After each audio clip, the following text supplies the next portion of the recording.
The Russian General Staff is constantly looking for additional resources, in particular manpower, for the war against Ukraine.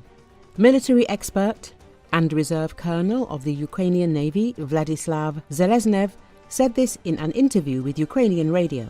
Russian emissaries are literally scouring all countries of the world, looking for those willing to make money by killing Ukrainians, he said. Seleznev noted that these people continue to work in correctional facilities throughout the Russian Federation, trying to recruit prisoners to participate in assault operations on Ukrainian territory.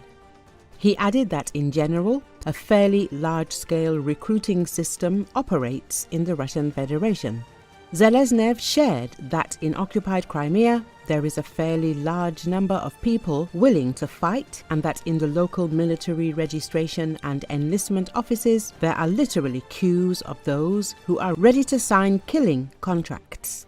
Many of them don't even have time to receive their first salary because they are consumables, which are mainly used as cannon fodder.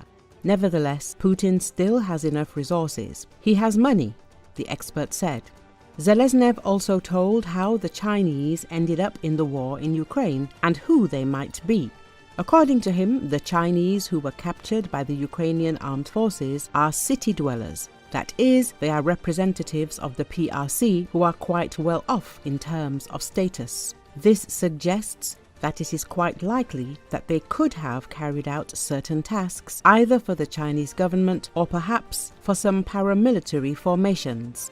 In addition, he suggested that these Chinese could be representatives of the diaspora that exists beyond the Urals. That is, for decades, the Chinese have been moving to the Russian Federation, marrying Russian women and forming some enclaves of representatives of the PRC. Therefore, it is quite possible that some of these mercenaries could be some Russified Chinese.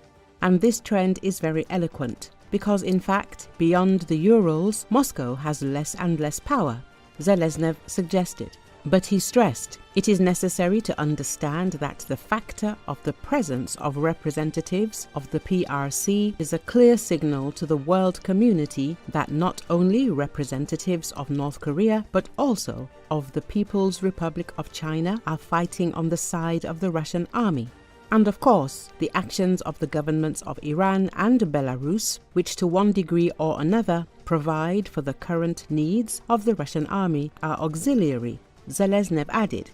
Recall, in early April, the Ukrainian armed forces captured 2 Chinese citizens who fought in the Donetsk region. Ukrainian President Volodymyr Zelenski said they had the relevant documents and personal belongings. China predictably called the data on the capture of its citizens irresponsible and denies the official participation of its military in the war.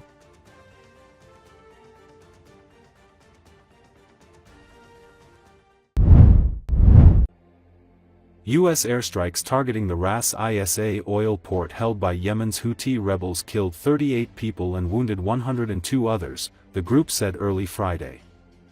The Ras Isa airstrike by the U.S. is the single deadliest known attack under President Donald Trump's new campaign targeting the rebels.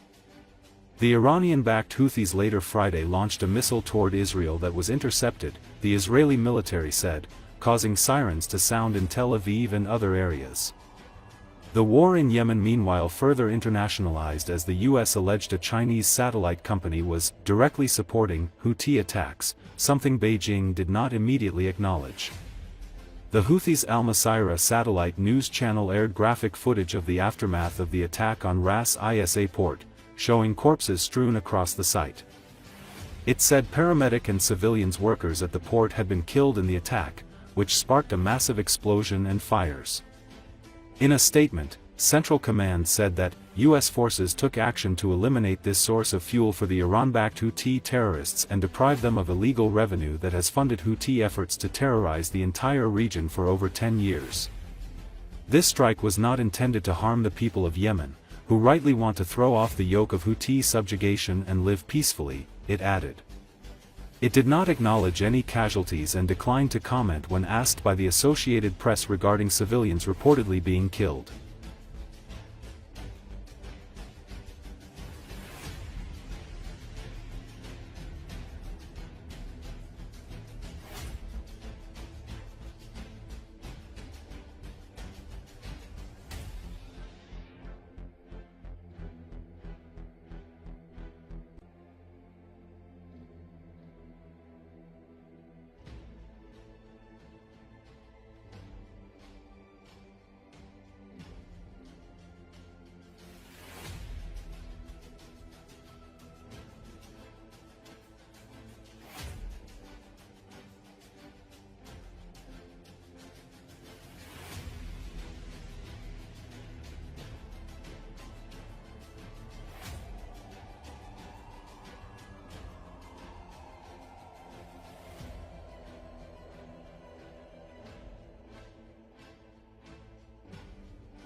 لا حول ولا قوة إلا بالله.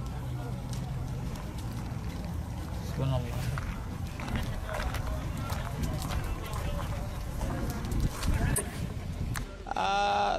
التي هرعت إلى المكان تقوم بنقل جثث الشهداء المتفحمة إثر غارات العدو الأمريكي.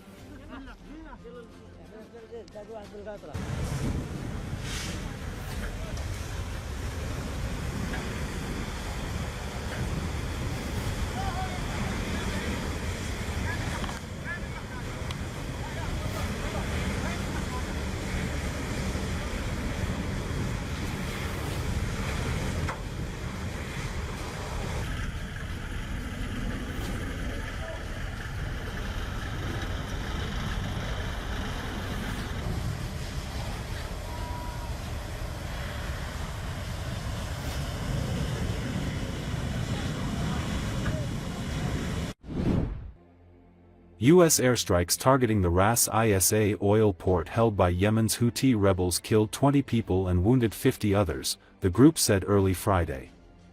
The strikes, confirmed by the U.S. military Central Command, represent one of the highest reported death tolls so far in the campaign launched under President Donald Trump that has involved hundreds of strikes since March 15. The Houthis' Al Masirah satellite news channel aired graphic footage of the aftermath of the attack, showing corpses strewn across the site. It said paramedic and civilians workers at the port had been killed in the attack, which sparked a massive explosion and fires. In a statement, Central Command said that U.S. forces took action to eliminate this source of fuel for the Iran-backed Houthi terrorists and deprive them of illegal revenue that has funded Houthi efforts to terrorize the entire region for over 10 years. This strike was not intended to harm the people of Yemen, who rightly want to throw off the yoke of Houthi subjugation and live peacefully, it added. It did not acknowledge any casualties and declined to comment when asked by the Associated Press regarding civilians reportedly being killed. The Ras Isa port, a collection of 3 oil tanks and refining equipment, sits in Yemen's Hodeidah Governorate along the Red Sea. NASA satellites that track forest fires showed an intense blaze early Friday morning at the site just off Cameron Island, targeted by intense U.S. airstrikes over the last few days. The Ras Isa port also is the terminus of an oil pipeline stretching to Yemen's energy-rich Marib Governorate, which remains held by allies of Yemen's exiled government. The Houthis expelled that government from Yemen's capital, Sana'a, back in 2015. However, oil exports have been halted by the decade-long war and the Houthis have used Ras Isa to bring in oil. The Houthis denounced the U.S. attack.